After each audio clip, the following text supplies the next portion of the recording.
despite the fact that LSU avoided Georgia and was able to play Vanderbilt out of the East last year, they still finished with just a 5-5 record. They were actually 3-1 against the East, but they beat Florida and lost to Missouri, so that was kind of strange. And I think this was an LSU team that, because of how young they were, would have really benefited from having some easy non-conference games to start the season, but instead they were kind of thrown into the fire against Mississippi State. Maybe weren't really ready for SEC play with all these young guys. I don't know what happened in that game, but it was just not a good year for LSU. But you look ahead to 2021, the team will be much more experienced, and we'll see if this schedule is going to set up in a way that will allow them to potentially get back in that college football playoff conversation.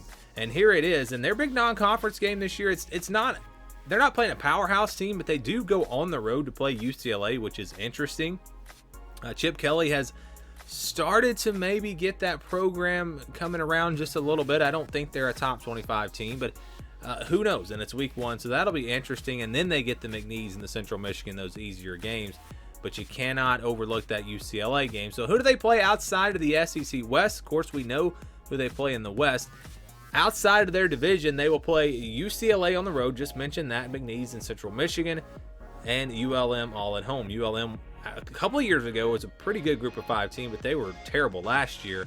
So you would expect McNeese, Central Michigan, and ULM to be pretty easy wins. And again, LSU, I would expect them to be favored by a decent amount against UCLA, but it's week 1, so you never know. So that's who they play in the non-conference. Really not a very tough non-conference schedule. No big powerhouse opponent or anything like that. And then when you go to their cross-division game against the East, of course, they play Florida every year, but the other game will be Kentucky. Kentucky on the road. Interesting. Kentucky might be the 3rd best team in the East next year. It's very tough to say right now. Missouri, I think, is in that conversation as well.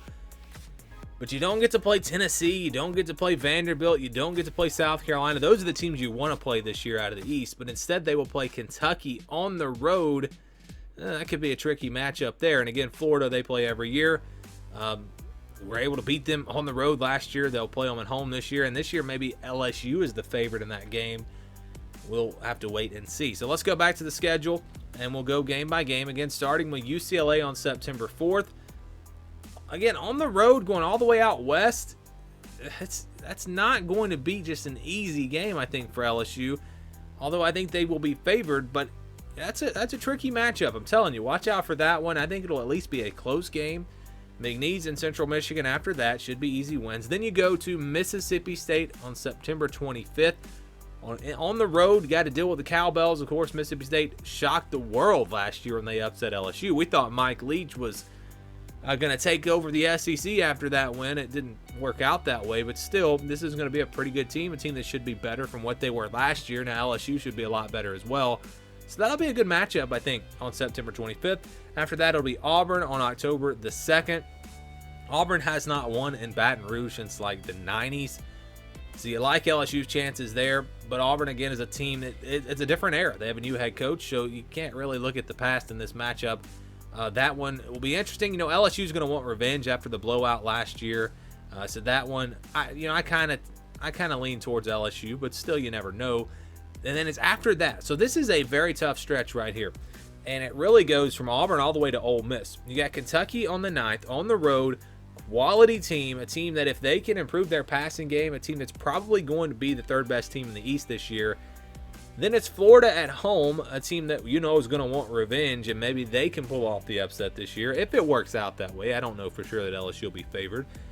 And then it's Ole Miss on October 23rd on the road against that high-powered Lane Kiffin offense. That is a tough stretch, and really you can go all the way back to Mississippi State. It's really a 5-game stretch. Mississippi State on the road, Auburn, Kentucky on the road, Florida, and on the road at Ole Miss, you have five games there in a row. 3 of those 5 games on the road. The other 2 games against very quality opponents at home, Auburn and Florida. When you get through that stretch, if LSU can get through that stretch with, I think, just 1 loss, they have a chance to have a really, really good year. I think that's going to be tough, though. I mean, those 5 games going 4-1 in those 5 games. I don't know if they can do it, but if they can, I think, again, it's going to be a really good year for them. Alabama is next on November 6th on the road. Obviously going to be a very tough matchup there. Last year's game wasn't really close at all, and now you got to go on the road. I know Alabama lost a lot, but they've still got a lot, and they just added one of the best recruiting classes, probably the best recruiting class of all time this past recruiting cycle. So that'll be a tough matchup there. Then it's Arkansas on November 13th, a home game. The game was really close last year. Both teams, I think, are on the way up, should be better in 2021. It's at home. I think that really will bode well for LSU because I think going on the road to Arkansas would just be a tough one. Playing them at home, though, I think it's good. And really, they finished the final 3 games of the year off at home, and that's good news. You have Louisiana Monroe next. Again, should be a pretty easy win there. And then Texas A&M on November 27th at home. So that'll be big for LSU as well. And then when you look at their home schedule, they've got several big games right there in Death Valley. Auburn at home, Florida at home, Arkansas at home, Texas A&M at home. It's good to have these tougher games at home, but then when you look at the road schedule, it's Mississippi State, Kentucky, Ole Miss, Alabama. Those games are really tough as well. And that's the thing about the SEC West this year. You don't have any easy wins. Mississippi State right now, might be the worst team in that division. They're going to be a pretty good team. They're not going to be a bad team. The only easy wins, I think, this year in the SEC are against Tennessee, South Carolina, and Vanderbilt. LSU does not get to play any of those teams. So while the schedule sets up well for them, especially in the non-conference and avoiding Georgia, some big games at home, I like the schedule, but at the same time, there are just so many potential losses on the schedule. It's one of those things where LSU could win pretty much every game, but they could also lose almost every game. How will that play out? I think you're going to see a lot of close games for LSU this year. If they can win those close games, I think it's going to be a really good year for LSU. If you lose those games, it's going to be another disappointing year for LSU.